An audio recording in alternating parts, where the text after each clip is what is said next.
Pag hindi pa talaga tayo nakahalata, no, kayo mga kapatid na pabor dito sa administration ito.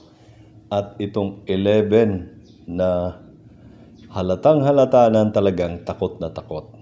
Kaya yan, bukas malaman to, no, June 4, ewan ko lang anong mangyari nito. Ang gulo siguro nito kasi itong araw na to, pumili sila ng kanilang Senate President pro tempore. Nako, matindi to. Kanya-kanya, merong Senate President doon sa 11, meron ding Senate President na dito sa 13. Ano bang nangyari sa ating bansa? At saka si Marcos, halatang halata mo talaga, may kompas ito. Kasi yung kanyang panawagan na bumalik na sa trabaho, at saka yung ayaw na ayaw niya yung ginawa ng 13 na yan. Kung ganito ang usapan natin mga kapatid, mukhang magkatotoo yung sinabi ko. Martial law. Tingnan ninyo. Magdi-declare itong martial law. Itong ating Supreme Court, ito pa naman isa sa mga institusyon sa ating bansa na kasama nitong Congress. Kaya ang Congress, hawak na ni Marcos. So ito ngayon ating sundan na lang natin itong Supreme Court. Pag nangyari na yan mga kapatid, martial law na. At pag nag-martial law na, patay. No? Balik na naman tayo sa dati. At ang bansang ito, bagay, matanda na tayo, no? Itong mga may edad na. Ang ko lang dito, kasi wrong signal ito Si Barsaga, gaya kay Barsaga, na pinatalsik nila. Sino bang nagpatalsik? Mga matatanda Ayaw nila nung bata. Wrong signal ito sa mga kabataan. Na ang ibig lamang sabihin na ang mga kabataan natin ay hindi na kailangang magiging matino pag sa politika na pag-uusapan o anuman yung gawing mga kilos o ating mga endeavors na gagawin sa bansang ito. Wala na Ang mga matatanda sana ang magiging example. Wala Yung isang matanda sanang hindi nila nagustuhan, although may mga mali din siguro yon, pero at least yun, may nagawa. Pero itong iba, ang mangyari sa atin ngayon, manonood na lang tayo. Walang tayong magawa dito Sana itong 13, ay magiging matatag. Baka mamaya, magkalagas-lagas din ito. Sana hindi mangyari, Kasi pag nangyari yan, wala na talaga. Kuhang-kuha na nila ang lahat. Balikan ko si Barsaga, Si Barsaga, ganun yun, kasi bagong henerasyon yan Iba ang kanilang sistema na dapat maintindihan nitong mga matanda.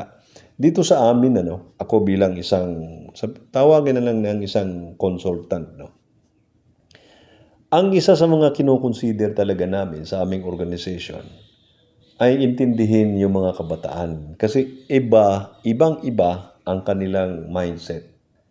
Kasi paglipas ng panahon, ganyan din talaga siguro. Kaya dati kami, carrot and stick ang aming palakad sa aming organization. Pero ngayon hindi. Pagbigyan dapat ang mga kabataang itong magsalita kasi sinusuppress ninyo Pag sinuppress ninyo ang mga kabataang ito, saan pupunta to?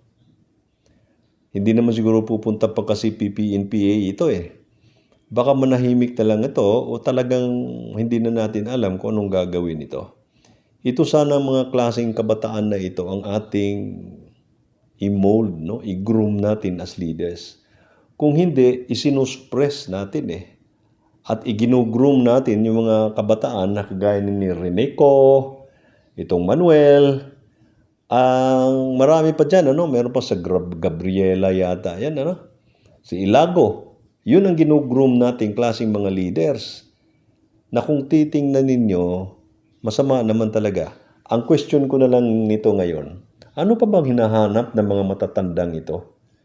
Itong Alvarez, Pipito Alvarez, ay saang district ito? Congressman ito Na ang tawag niya kay Barsaga, although sabi niya animal dahil si Barsaga daw ay sabi meow-meow daw. Kaya yun ang sinasabi niya, doon niya sinasabing animal na ganun. Pero hindi yung totoo. Talagang galit siya na yung bata ay magsalita ng ganito. Ang bata kasi napupuno rin ito Kasi marami siyang sinasabi siguro sa inyo na dapat huwag ganito, hindi nyo man pinapakinggan, hindi naman itong batang ito yung magresulta sa ganito. Hindi hahantong sa ganito ang batang to eh. Kaya lang hindi nyo pinapakinggan. Si Leviste, ganun din ang ginawa ninyo, no? Medyo tumahimik na ngayon si Leviste. Kasi nga, gusto ninyo, kayong mga matatanda, na manatili pa rin ang magpapatuloy ang inyong kasamaan, ang inyong mga kalukuhan. Mga matanda sana tayo ng liwanag ng ating mga kabataan.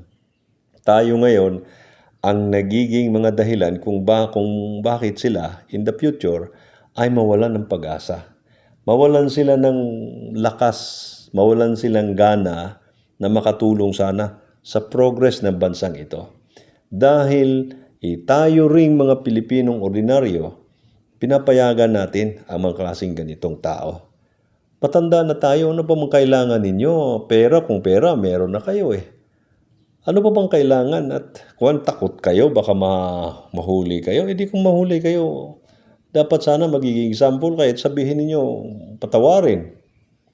At sana ito ang magiging pagbabago na sana ng ating bansa. May mga bata na tayo yung nakita natin na sila ay merong desire ng pagbabago. Isinosuppress ninyo. Itong ating 13, hindi naman perpekto ang mga tao to. Marami din sigurong kalokohan nito eh. Bakit hindi na lang suportahan? Total naman ang pag-uusapan, i-investigate ang flood control. Ano bang may problema dyan kung pang-investigate na lang, no? Si Sara nga may kaso din. Siguro talakayan din nila yan. Bakit itong flood control hindi talaga pwede? Kailangan talagang pigilan, talagang harangan ang anumang mga process na ito'y magbubuyang-yang kung sino man yung may mga mastermind nito, may mga utak nito. Ito ang mga question na hindi natin masagot, pero ito'y nagbibigay sa atin ng kaisipan na baka totoo na talagang ito si Bongbong Marcos merong pakana nito, merong hawak dito. Ayaw kong magsalita ng ganito, no? Itong akin ay haka-haka lang. Hindi ko rin kayo kinumbinsi na tama itong iniisip ko. Ito akong kaisipan lang, aking opinion, aking agam-agam. Bakit kaya ganito tong tao na to? Nung ang Congress ay ginigipit nila si Sara, wala mang salita to eh.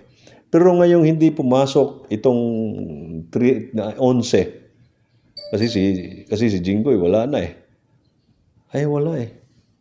At sinasabi pa, hindi raw po pwede na sila ay magkaganyan. Sana man, ang ginawa niya, pinatawag niya itong dalawang grupo na to at pinagtatanong, paano ba kayo magiging magkaayos? Kaya lang hindi. At halatang halata. Kaya hintayin natin ang sunod na kabanata. Martial law. Martial law talaga ito sigurado. Hindi napansin, iniinis tayo.